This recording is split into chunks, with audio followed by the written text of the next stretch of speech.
Gopal Gandhi, thank you very, very much for joining us. I've just read your latest book, Restless as Mercury, and I really enjoyed it immensely. I learned a lot actually. It has so much new information and it gives one a new perspective and contains a lot of insights into Gandhi's character, especially his honesty. In Gandhi's own words, he doesn't say he's the greatest thing that ever lived and that he's never ever made a mistake. He accepts and writes very honestly about his own mistakes. It's actually a remarkable characteristic. That is exactly right. I think it was his honesty, his utter frankness about himself that has marked his life, that has marked his words, and his autobiography and other autobiographical comments. He's ruthlessly honest, and not to score a point in the book of honest quotes, but that's how it is. That's how he is. Yes, he wasn't doing it for effect. He was just being absolutely honest. And we can all learn from that actually. Restless as Mercury. This book is about his early life in his first 40 or so years. So not much is known about that period. But that's a period when he was made, when Gandhi was actually made, right? The book is about his early years till, I would say, till he's about 45. And about the time when he was discovering himself and discovering his role in life, his talents, his abilities, and also his failings and failures. The title Restless as Mercury comes from his sister, his only sister, who lived into her late 90s. And she, in an early description of her younger brother, Mohandas, said in Gujarati that he was restless as Mercury. That is very, very correct. That is how he was. There's something very restless, and in the sense of always wanting to do something with the time that he had, always wanting to do something with the circumstances in which he was. So that was an apt description of his only sister. Right. Just before we get into the book, I just wanted one perspective from you. What was your inspiration for writing it? I know you started 5 years ago and then intermittently, and you really worked hard for the last year and a half or so. What was the motivation behind this book?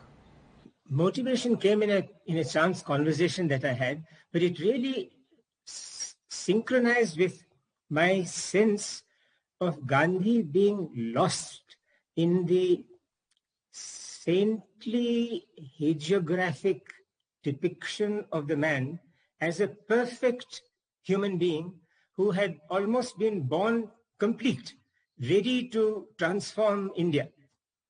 Now, that has obviously and correctly been critiqued by people who have gone to the other extreme of portraying him as the very opposite of a person who is transformational, as a person who is doing great things. Now, I did not want Gandhi to be the subject of polar opposite contestations. I wanted to see the man Mohandas in the Mahatma, and to see how a person who is born into very simple and ordinary circumstances, but with some extraordinary opportunities also, has a tussle with his conscience, with his ambitions about himself, and wants to get on with whatever he has and to make something of his life.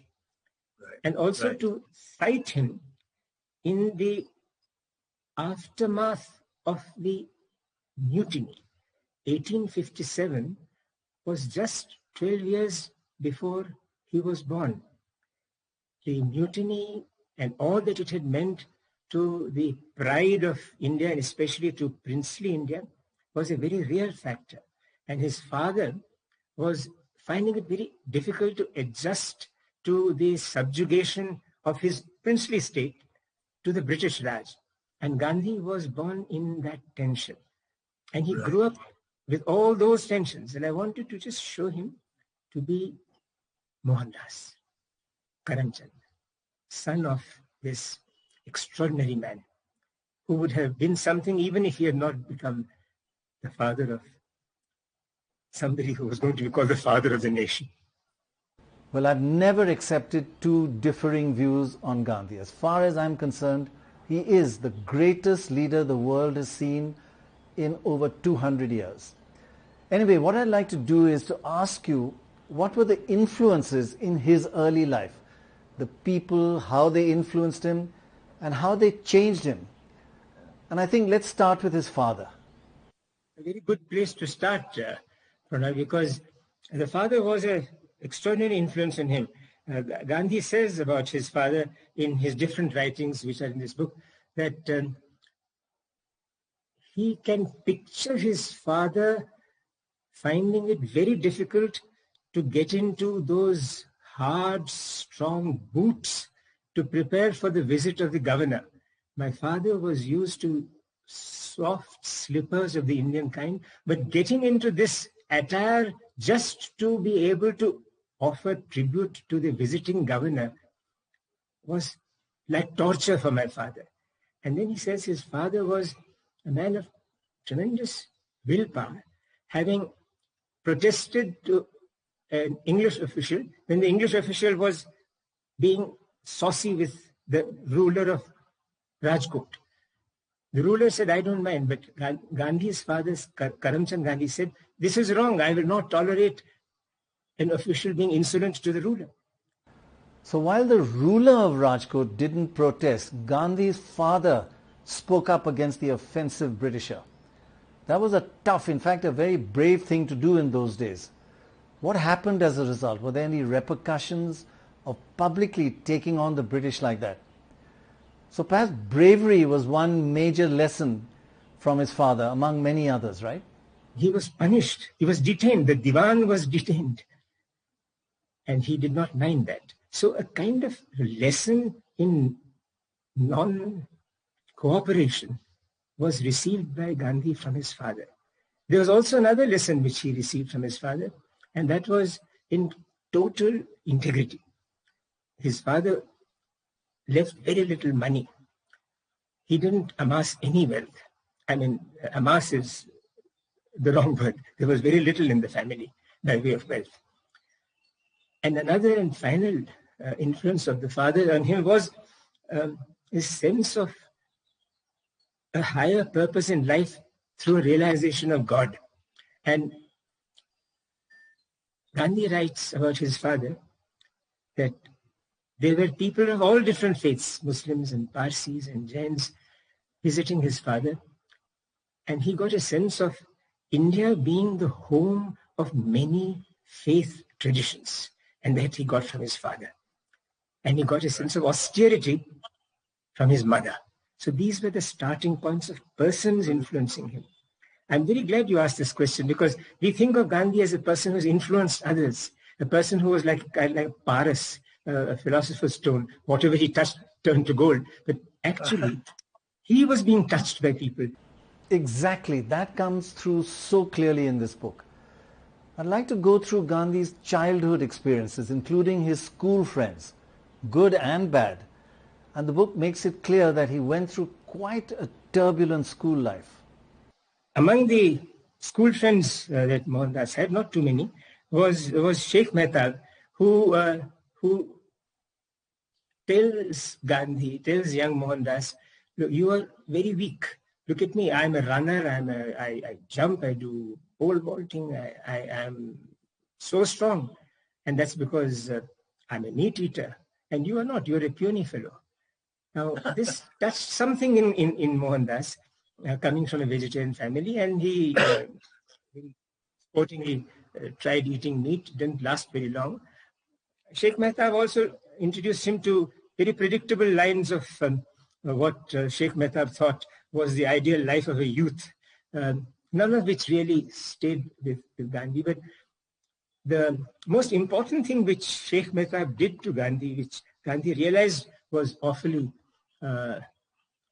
wrong and in every way objectionable, was to come in between Gandhi and his young wife, Kasturba. Kastur and Mohandas married at the age of 13. And Mohan says, in the honesty which you spoke about, brutal self-criticism. Mohan says, I was very afraid of the dark. I was afraid of creepy crawlies. And Kastur was not. She was least afraid. She would go into the dark unafraid of serpents or anything that she might come by. So actually Gandhi says openly that his wife Kasturba was stronger and braver than he was. How did Sheikh Mehtab come between them? And what were Gandhi's own words about his wife? I was not like her. She was much ahead of me. But Sheikh Mehtab sowed the seeds of suspicion in me. And he says, I am not going to go into all the things I did, but I was under Sheikh Mehtab's thumb for 10 years. Now, it's important that we speak of Sheikh Mehtab in two stages. One when he was a school friend, and another much later in South Africa, when he came to South Africa and became a colleague of Mohandas's in South Africa. And Mohandas has reason to ask Sheikh Mehtab to exit from his life. And then he says, that's tough. Almost gratefully to Sheikh Mehtab, the Sheikh Mehtab has taught me that exclusive friendships are not right for somebody who wants to be in the public field, who wants to work for the larger good, and who wants to befriend society. And so Sheikh Mehtab, in a way, also influenced him through a very negative route, but he influenced him very, very strongly and made him embrace a much larger circle of friends than he otherwise might have. That actually showed a strength in Gandhi to say, look, I have a wider purpose in life. And to achieve that, you must exit my life, no matter how much I like you or not, but you can't be exclusive, not even an exclusive friend. Extremely strong words. Yes, absolutely right. And in fact, Kasturba slowly becomes kind of a friend and a colleague as well. And the evolution of their marriage shows how inside marriage it's much more important for a spouse to be a companion and a colleague and a friend rather than just the mother of his children. But another person who became a very strong friend of his in South Africa was his eldest son, Harilal. Yes. It is very different for a son who's only 19 years younger than his father to look upon his father with anything like awe. So Harilal was a very critical son. He was just 19 years younger. But in South Africa, once the struggle starts, Harilal understands the magnetism of the cause, the injustice being suffered by the Indian community, which Gandhi is now helming, leading, and joins the struggle, in fact, as a leader, and gets to be called Chota Gandhi by his compeers, by the Indian community. Right. So in a sense, Gandhi admired his son Harilal. In fact, he must have been kind of torn seeing his son being sent to jail again and again for the struggle. Gandhi begins to see his son as a role model and says, I want every Indian in South Africa to be like Harilal. And Harilal spends many terms in jail during the Satyagraha movement in hard labor. And hard labor in South African jails was hard labor. And the father sees this and has just admiration is a very small word for what Harilal is doing. And he says, now Harilal is in jail. And some people have seen him in jail and he's smiling and seems to be very, very happy with what he has done and not in the least resentful. So Harilal becomes a very close friend himself. Much different from the image that we have of the later Harilal, who was a rebel and a very tragic rebel. It is amazing that he went to jail so many times. His father defended him in court and his wife. Gandhi's wife Kasturba, she also went to jail She also played an important role in the struggle, especially with the women's movement. And she too made many sacrifices and went to jail and did hard labor, right? When this new judgment came from the Cape Town court that Indian marriages are not to be recognized in South Africa, marriages that have not been solemnized according to Christian rites or registered in the South African officialdom will not be recognized. There was an uproar in the community. So she says to her husband, so I am not your legal wife, and our children are not our legal children. So he says, yes, that's right. Then let's go back to India. So he said, no, we have not come here to go back to India. That would be a cowardly thing to do. So she says, in that case, I'm going to oppose this. So if others are going to jail for this, I'm going to jail myself. And she goes into jail. She goes to jail with a batch of other women, including her young son, Ramdas, who's only 16. And she too gets hard labor. And she has laundry work assigned to her, washing clothes of fellow prisoners. And she does that.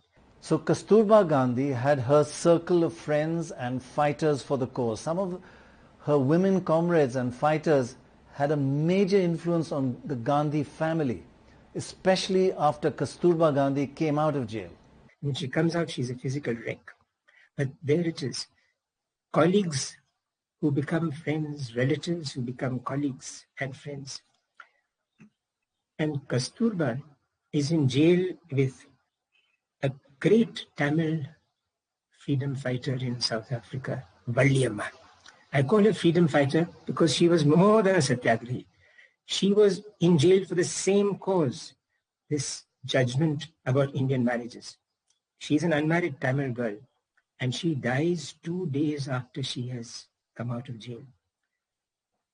Coincidentally, the date she dies is 22nd February 1914.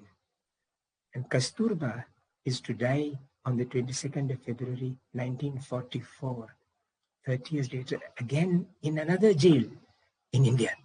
So Valliyamma and Kasturba, a Tamil girl and a young Gujarati woman, are in this fight in South Africa for the honor of Indian communities' most sacred institution of marriage, and are in jail with others in the larger cause that has been discovered for them by Mohandas.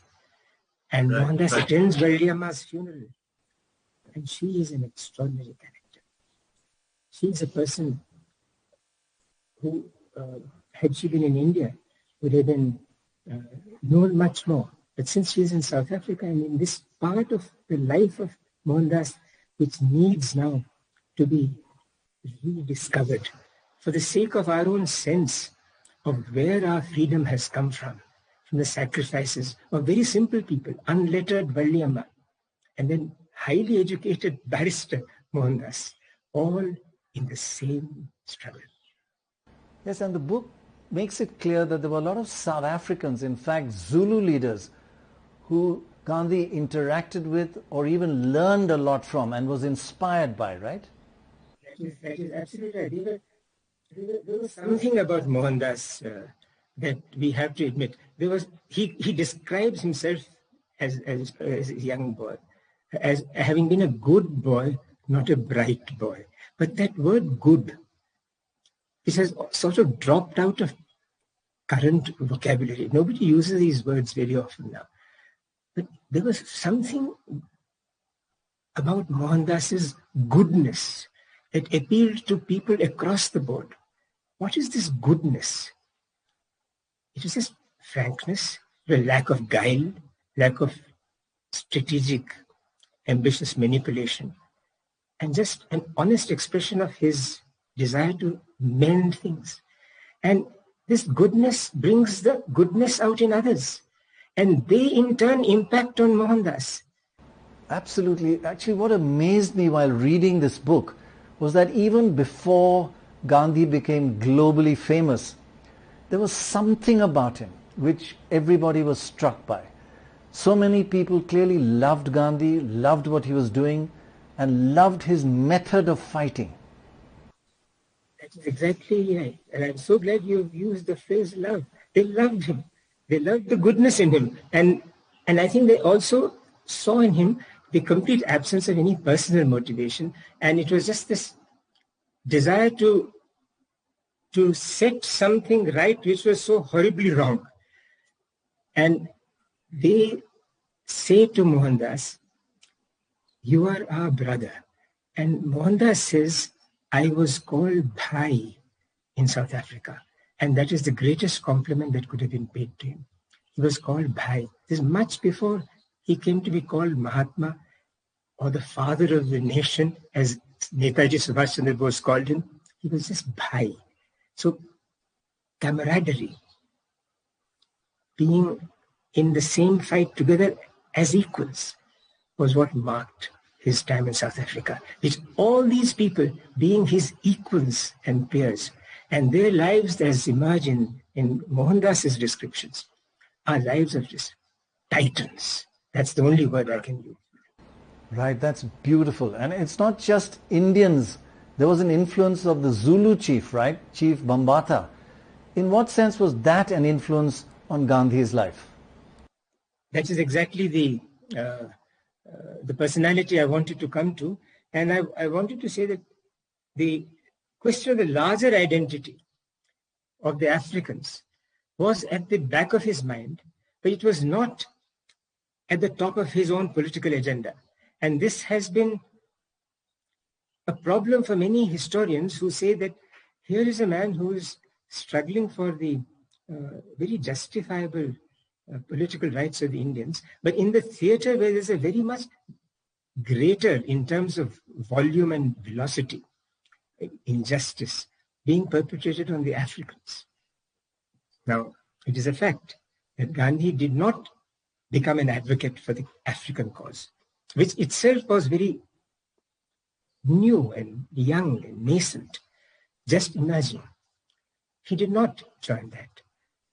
But Chief Bambata, whom he never met, gave him the opportunity to make some observations and plunge into action in a way that is supremely important today. I'd like to read here a very small description by Mohandas of what the Zulus had to undergo after what was called the Bambata Rebellion. There was an attack by Zulus who were being unjustly subjected to a poll tax, and 2 white officers were done to death. As a result of this, in retaliation, a huge movement was launched, armed movement by the British authorities to crush the rebellion, and 12 of the Zulus who were supposed to have been in the murder were blown at the mouth of a cannon, and Bambata was among them.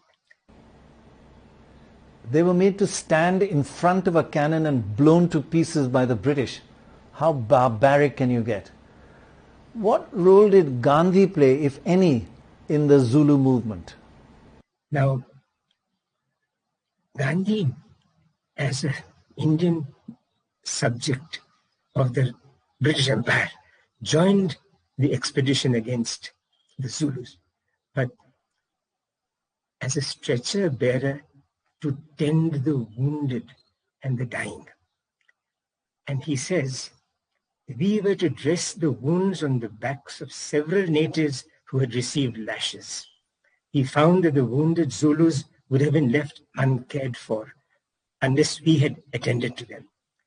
The Zulus could not talk to us, but from their gestures and the expressions of their eyes, they seemed to feel as if God had sent us to their succor. I shall never forget, says he, the lacerated backs of Zulus who had received stripes and were brought to us for nursing, because no white nurse was prepared to look after them. And I had an insight into what war by white men against colored races meant. And yet, those who perpetrated these cruelties called themselves Christians. This was no war, but a manhunt. So Bambata gave Gandhi a sense of violent racism, which has not gone from the world even today, and which is why Mandela and Martin Luther King Jr. were drawn to Gandhi in the way they were. And also contemporary Africans like John Dubé, who was one of the founding fathers of the African National Congress, became an associate of Gandhi in South Africa. And so while Gandhi did not become part of the struggle for African self-esteem and African liberation, thanks to Chief Bambata and the Zulu rebellion in particular, he knew what violent racism meant and what in the future he was going to do about racism in India. In fact, one thing that comes out quite clearly in the book is that Gandhi had such a huge impact in South Africa across all sections that he was often badly beaten, and there were many different sections in South African society who actually physically attacked Gandhi. He suffered quite severe injuries in his struggle, right? That is so. And there's something very symmetrical about the injuries he suffered, because he suffered them at the hands of almost every community in South Africa, starting with the ruling establishment, the whites, a group of white youth enraged by what Gandhi had said about the conditions in South Africa during a visit in India, set upon him in Durban on the day he landed with his family. And they lynched him. That's the only word that can be used, short of death. And he says that had the wife of the police commissioner, Mrs. Alexander, not interposed and saved him, he would have been killed. He was beaten beyond belief.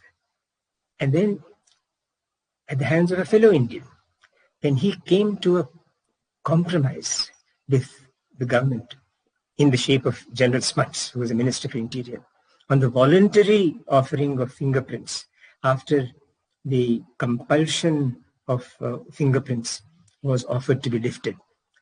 Smuts said, "We will repeal this law and not make it compulsory if all of you agree to give it voluntary."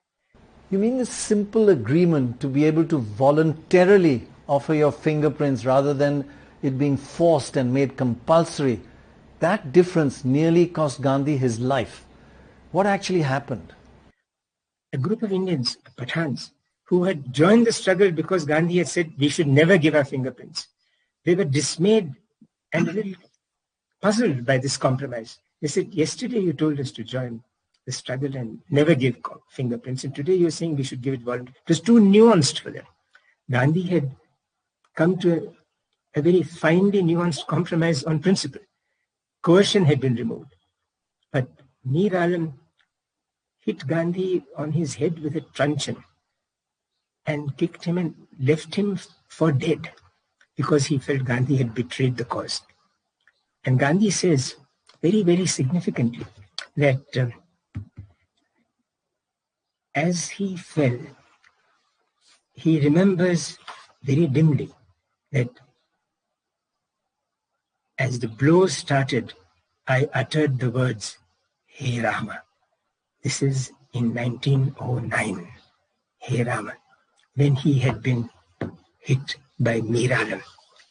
Now, he says almost immediately after this that seeing that the assault was committed by Mohammedans, can't even believe, Prannoy, how important this is today. Seeing that the assault was committed by Mohammedans, the Hindus might probably feel hurt. This is 1909. Rather, let the blood spilt today cement the two communities indissolubly. Such is my heartfelt prayer. May God grant it. This is said by him with the wound still fresh on his head, on his scalp. Mir Alam should not be conflated with the community. That my blood spilled today cement the two communities indissolubly. So there's so many lessons from that episode for us today to learn from and to understand our own history. So much. The similarities between 1909 and 1948 are extraordinary. One has to just substitute Niralam by somebody else. And Hey Rama in both the occasions. Extraordinary. So Extraordinary. Niralam has literally touched him and turned him into something which can be called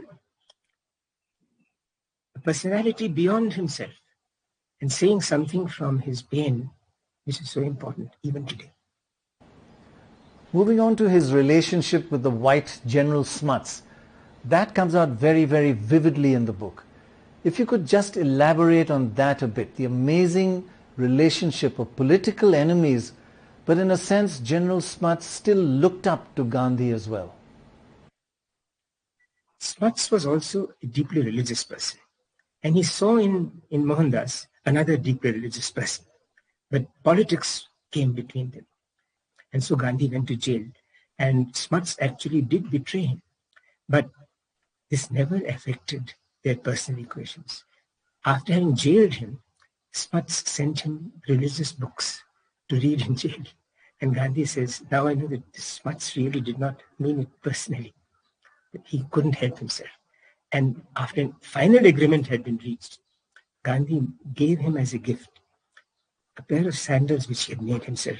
And Smuts was to say, I am not good enough to step in your shoes. This was their equation.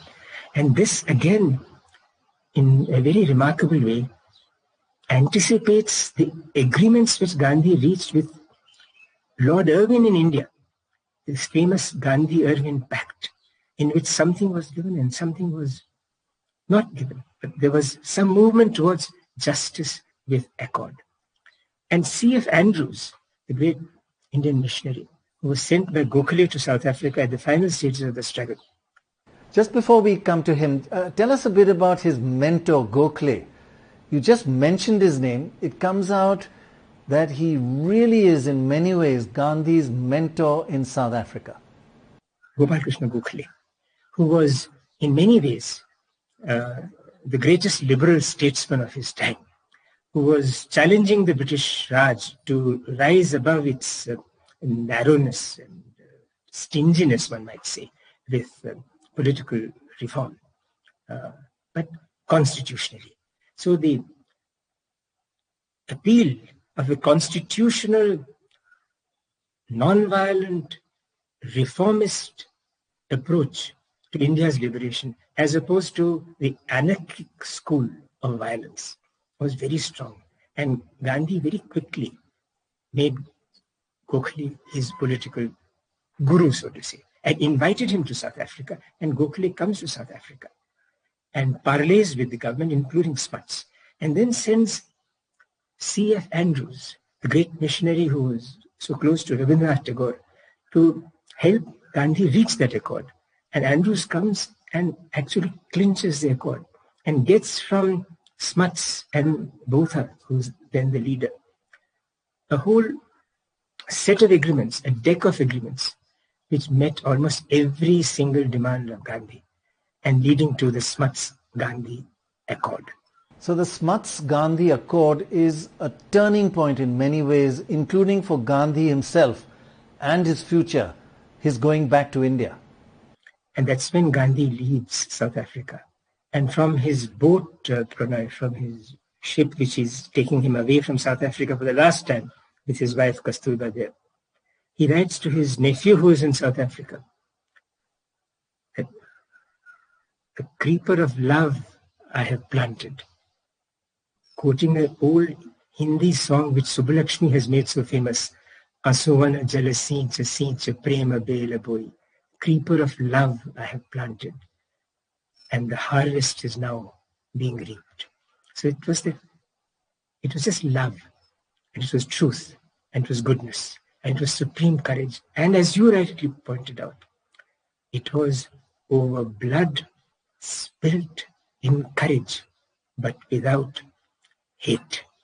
it was over that. It was not only irrigated by love, but also by pain, but without any hatred, and with faith in God, which he had got from his mother and his father. Yes, that seems to be the kind of core of the struggle. Immense courage and immense pain, but unlike the world today, there was no hatred. So also mentioned in the book is that while Gandhi was born in India, so much of him was made in his young days in South Africa. That's right. In fact, a very few days before his end in India, in 1948, addressing a prayer meeting in Delhi, he said, I was born in India, but made in South Africa. And made by what? By the circumstances in South Africa, by the people he came in contact with, both associates and adversaries. Associates who we don't know in India now, because they have almost gone into the history of South Africa and unknown to us. And adversaries whom he converted into friends, or almost friends. So he was made by them. And I might add here that Nelson Mandela, as president, said once very insightfully, you sent us a barrister and we returned a Mahatma. And then he added, but you didn't take care of him. You didn't take care of him. This was Mandela. Well, thank you very, very much for this book. It's been just a wonderful read. I've learnt a lot and really enjoyed the writing. It's so clear and actually so different. Thank you very much for all this. Thank you.